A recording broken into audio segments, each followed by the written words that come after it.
বর্তমানে পৃথিবীতে থাইরয়েডে আক্রান্ত রোগীর সংখ্যা অনেক বেশি। অনেকেই থাইরয়েডের রোগের নাম শুনে থাকলেও থাইরয়েডের রোগ সম্বন্ধে বিস্তারিত জানেন না। আজকের এই ভিডিওতে আমরা থাইরয়েডের রোগের বিষয়ে বিস্তারিত জানার চেষ্টা করব। থাইরয়েড হলো একটি গ্রন্থি যেটি আমাদের গলার সামনের দিকে অবস্থিত।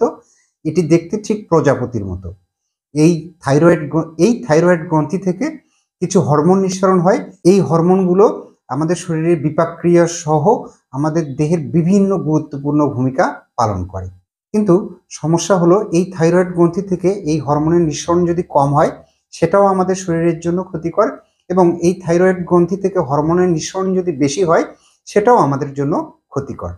অনেক সময় বাচ্চাদের ক্ষেত্রে এই থাইরয়েড গ্রন্থির জন্মগত ত্রুটি থাকার কারণে এই থাইরয়েড হরমোনের নিঃসরণ কম বা বেশি হয়, তখন এই শিশুগুলোর কিন্তু শারীরিক এবং মানসিক বিকাশ ব্যাহত হয়।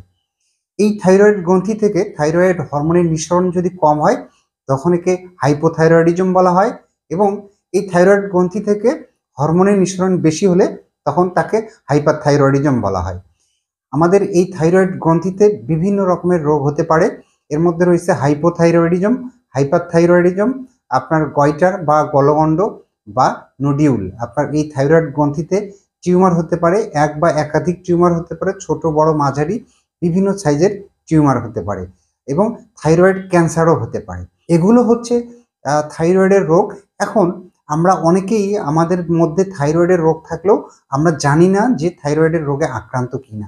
এজন্য আমাদেরকে থাইরয়েডের রোগের লক্ষণগুলো জানা অত্যন্ত জরুরি। এখন আমরা জানবো যে এই থাইরয়েড হরমোন কম তৈরি হওয়ার জন্য আপনার কি কি সমস্যা হতে পারে। সব সময় ক্লান্তি কিংবা অবসাদ অনুভব হওয়া, বিষণ্ণতা এবং কোনো কাজে মনোযোগ দিতে না পারা। অনেকেই দেখবেন যে সব সময় এবং সারা বছর কোষ্ঠকাঠিন্য লেগে থাকে, এটি হতে পারে থাইরয়েডের রোগের একটি লক্ষণ।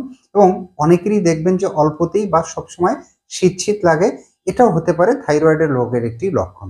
এছাড়াও পেশি এবং জয়েন্টগুলোতে সবসময় ব্যথা অনুভব হওয়া, এবং মহিলাদের ক্ষেত্রে যেটি হয় সেটি হলো মাসিকের সময় অতিরিক্ত রক্তক্ষরণ হয় এবং মাসিকটা দীর্ঘ সময় ধরে চলতে থাকে।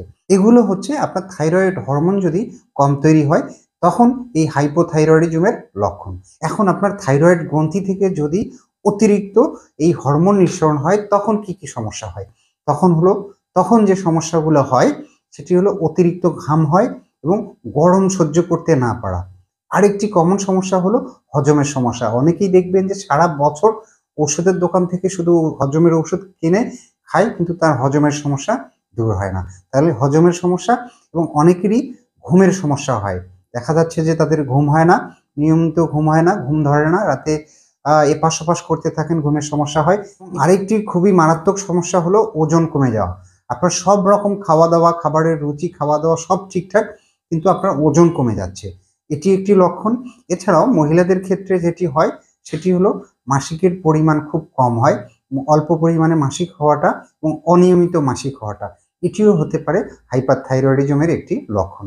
এখন এই সমস্যাগুলো যদি আপনার মধ্যে থাকে তাহলে অবশ্যই চিকিৎসকের পরামর্শ অনুযায়ী প্রয়োজনীয় পরীক্ষা নিরীক্ষা করে দেখতে হবে যে আপনার থাইরয়েডের সমস্যা আছে কিনা। এর মধ্যে রয়েছে রক্তের পরীক্ষা। রক্তের বিভিন্ন পরীক্ষা করে হরমোনের মাত্রাগুলো দেখতে হবে যে হরমোনের মাত্রাগুলো ঠিক আছে কিনা, এবং চিকিৎসক প্রয়োজন মনে করলে আপনার আলট্রাসোনোগ্রাফি, থাইরয়েডের স্ক্যান এবং বিশেষ প্রয়োজনে বায়োপসি পর্যন্ত প্রয়োজন হতে পারে। তাহলে চিকিৎসকের পরামর্শ অনুযায়ী প্রয়োজনীয় পরীক্ষা নিরীক্ষা করে রোগ নির্ণয় করে আপনাকে চিকিৎসা নিতে হবে।